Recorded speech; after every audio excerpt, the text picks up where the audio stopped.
బాబు మీ పేరు? నా పేరు రాములు. మాది సిరిసిల్ల జిల్లా, చందుర్తి మండలం, మల్యాల గ్రామం. నేను ఎన్నో హాస్పిటల్ తిరిగిన, హైదరాబాదు, ఇక్కడ అపెక్స్, అది వేరే హాస్పిటల్ పేరు చెప్పకండి. నేను ఇక్కడికి మా దోస్తు వాళ్ళు కలిసినప్పటి నుండి నాకు మంచి నరాలు చేతు, ఈ ఏళ్ళు మొత్తం రాపోవు, మంచిగా తిరుగుతున్నాయి. కాలు కూడా మొత్తం నడరాకపోవు. ఇప్పుడు కాలు మంచిగా నడుస్తుంది. నడుస్తుంది ఇప్పుడు మంచిగా. ముందుగా ఇక్కడికి వచ్చినప్పుడు ఈ కాలు లెవెల్ మొత్తం ఇటు దేకు కాలు లేవలేదా? లేవలేదు మొదలు ఫస్ట్ వచ్చినప్పుడు. ఇప్పుడు మంచిగా సాపు పెట్టి వస్తుంది, మంచిగా నడుస్తుంది. చేతి కూడా పైకి లేస్తుంది మంచిగా. ముందు లేవలేదు. ఎన్ని రోజుల క్రితం వచ్చింది బాబు మీకు పక్షవాతం? 2 సంవత్సరాలు అయితే, 6 నెలలు 2 సంవత్సరాలు అయితే. సో ఇక్కడ వాడిని మీకు సెట్ కాలేదు? కాలేదు. వచ్చినాక సెట్ అయింది. ఇక్కడికి వచ్చినాక సెట్ అయింది, లేస్తుంది మంచిగా. కాలు కూడా సాపత్తుంది. అంటే మీరు కూడా డిసిప్లిన్ గా అన్ని చేసినారు. మీరు కూడా డిసిప్లిన్ గా అన్ని చేసినారు కాబట్టి అయింది ఒకటి. ఇంకోటి ఆ దేవుడు దయ ఉంది మనకు అక్కడ.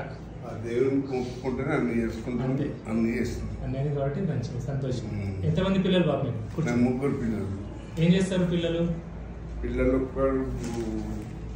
వారం డాక్టర్. ఓకే. నడిపామే నర్సుగా చేస్తుంది. ఓకే. చిన్నవి ఇంటికాడ ఉంటుంది.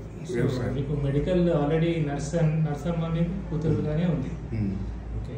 సో ఆరోగ్యం మంచిగా చూసుకోవాలా. మీరు జీవితంలో ఎప్పుడు కూడా ఈ ప్యాకెట్ నూనె అనేది వాడకండి. నూనె ఆడతలేము ఇప్పటికి కూడా. మీరు చెప్పిన నెయ్యి వాడుతున్నాం, కూరగాయలలోనే కూడా నెయ్యి వాడుతున్నాం. మంచిది. నెయ్యి వాడితేనే మనకు రాదు.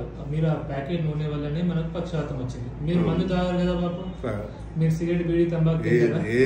మీరు పక్షవాతం రాకముందు మీరు సన్ఫ్లవర్ నూనె వాడారు కదా? చికెన్ అవన్నీ తిన్నాం. మీరు సన్ఫ్లవర్ నూనెనే వాడారు, అయినా మీకు పక్షవాతం వచ్చింది. అంతే కదా? మళ్ళీ పండించుకున్న నువ్వుల నూనె వాడినాం, అయినా కూడా. సో నెయ్యి వాడితే ఏం కాదు. యాక్చువల్లీ ప్యాకెట్ నూనె వల్లనే అన్ని రోగాలు వస్తాయి. ఓకే. ఇప్పుడు కూడా మీరు చెప్పిన నుండి అప్పటి నుండి ఇప్పటిదాకా ఇవాళ కూడా 1200 పెట్టి తీసుకొచ్చి ఇంట్లో పెట్టేసి. మంచి సంతోషం. నేను తినేదే మీకు చెప్తా బాబు. నేను ఇంట్లో తినేది నెయ్యి కాబట్టి, అది మంచిదే కాబట్టి మీకు చెప్తాను. చెప్పారు అప్పటి నా నెయ్యి నచ్చుందే, ఈ ఇల్లు సాప్ అయినాయి, చేతికి ఇట్లా లేసుడు, నాకు ఈ ఏళ్ళు ఇట్లనే ఉండే, ఎప్పుడు ఇట్లా పట్టుకొని ఉంది. ఇప్పుడు మంచిగా అయింది. సంతోషం. థ్యాంక్ యూ బాబు. దేవుడి